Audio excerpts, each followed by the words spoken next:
Hello and welcome everyone, my name is Meepolis and this is Literally Graphic, and today's review is of Fullmetal Alchemist Omnibus number 1, regular volumes 1, 2, 3, art and story by Hiromu Arakawa, translated by Akira Watanabe.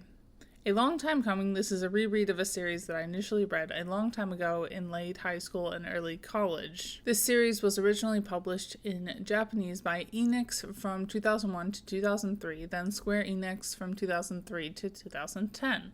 In English, it's been published by Madman Entertainment in Australia, Chungyi in Singapore, and physically from 2005 by Viz Media, and digital release only from 2014 by Yen Press, at least according to Wikipedia. It's been adapted twice to anime, with each being followed by an animated movie. A live-action movie that I felt was way too compressed did come out in 2017. A dark fantasy adventure that definitely feels more than a little steampunk. Fullmetal Alchemist is categorized as shonen, if you care about that sort of thing. Not my favorite category, this still remains one of my favorite shonen titles. As with many other books aimed at adolescents of its time, maybe this will be different someday, lots of people die in not terribly graphic ways, but there's no apparent drug use and or nudity. Then I remembered some fairly harrowing, mostly off-page Alchemist child abuse that happens between 2 pages. Pulling up Arakawa's biography on Goodreads, I'm sorry this is a bit long, but I feel like it's pretty interesting, plus generally amusing. Arakawa's self-portrait is usually that of a bespectacled cow, as she was born and raised on a dairy farm in Hokkaido, with 3 older sisters and a younger brother. She worked as a farmer for 8 years before moving to Tokyo. Arakawa thought about being a manga artist since she was little, and during her school years she would often draw on textbooks. After graduating high school, she took oil painting classes once a month for 7 years, while working on her family's farm. During this time, she also created doujinshi manga with her friends and drew yonkoma for a magazine. Arakawa started out as Hiroyuki Ito's assistant writer for Mohijin Guru and a friend of Shakugan no Shana author Yashichiro Takahashi. Arakawa's career started with a work titled Stray Dog, but she is best known for creating the Fullmetal Alchemist. Apparently, she's also a Taurus and a blood type A. As I mentioned already, Fullmetal Alchemist is set up in a pretty steampunk OU that melds magic and, quote, old-timey tech in a time and empire that never was. The story follows 2 adolescent brothers with a secret. They have committed the ultimate sin of alchemy and lost literally parts of themselves in payment to the universe. In an attempt to make himself and his brother whole again, the older, but shorter, of the 2 brothers, Ed, has joined the government's alchemist organization known as the, quote, Dogs of the Military. So far, in this first omnibus, each volume has been one fairly self-contained story, but there's clearly long-term trouble brewing, which renders it not very episodic. A bit of a slow burn as far as exposition goes. It does feel like almost everything happening does reveal something, with nothing going to waste. Besides that, each character is larger than life in a way that is pure joy. The artwork for the series is pretty straightforward and feels like it would be pretty easy to read even if you don't read many comics, but it's still full of a lot of energy. If I remember correctly, this is one of the first manga series I actually read all the way through back in high school, I guess. Although honestly, it's still one of the few series I've read all the way through because I'm horrible at this thing. How is gender and sexuality treated in this initial omnibus?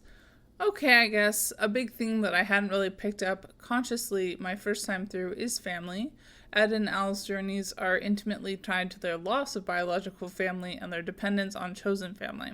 Almost everywhere they go, they are invited into the homes of heterosexual monogamous couples, often with young children. The fact that the brothers' chosen family includes an older woman and her granddaughter, neither of whom fulfill anything like traditional gender roles, helps. But I can't ignore the overwhelming straightness. So typical, I certainly didn't notice during my first read-through. The other disappointing intersection of the series was the fact that the 2 main characters are tragically disabled and the main thrust of the story is their journey to become, quote, whole again. It's a tired trope. I guess it's a plus that they can still kick ass, question mark. As a mostly able-bodied person, I did think that the way that they often have to go out of their way to fix Ed's metal gear arm that he keeps pushing too hard was interesting. But yeah, the tropes are tropes because they are everywhere and always a good reminder to read more own voices. Class is actually a bit of a thing a couple of times in this first omnibus, which is interesting. The first time because they run into a company town run by a corrupt bureaucrat and the boys are able to save the day with wit.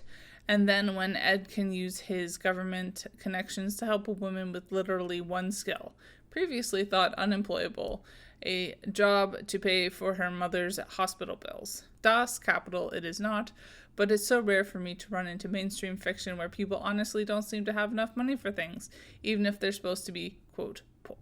Despite having a couple blind spots I had not previously noticed, I have still managed to, with some help from rose-tinted glasses, really enjoy this reread so far, because while I didn't really have the language for it when I first read through this series has a lot of really good hot takes when it comes to issues of empire, imperialism, war, genocide, racism, and the military/police. Focusing on this first omnibus, I'm not sure if a first-time reader would have realized this yet, but already we can see the naivety being peeled away from Ed's eyes as he starts to discover what it means to be a, quote, dog of the military. And while some people present as good and some as bad, they are all caught up in this system that is rotten to its core. By all, keep reading and resist white supremacy.